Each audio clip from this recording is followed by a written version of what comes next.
تشير الوثيقة الصادرة بتاريخ 5 من يوليو تموز من عام 1975 إلى البيان الصادر عقب زيارة السيد عبد العزيز بوتفليقة وزير الخارجية الجزائري إلى الرباط.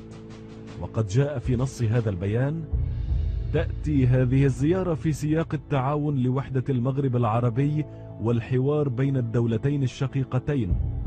وقد أكد بوتفليقة أن الجزائر ليس لها أي أطماع في الصحراء، وتبارك خطوات المغرب وتقترح مساعدته من أجل استرداد المناطق الصحراوية من المستعمر الإسباني.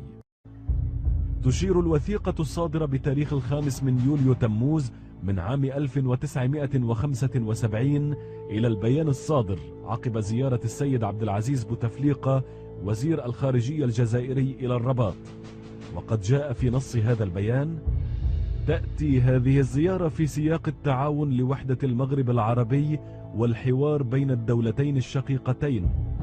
وقد أكد بوتفليقة أن الجزائر ليس لها أي أطماع في الصحراء، وتبارك خطوات المغرب وتقترح مساعدته من أجل استرداد المناطق الصحراوية من المستعمر الإسباني.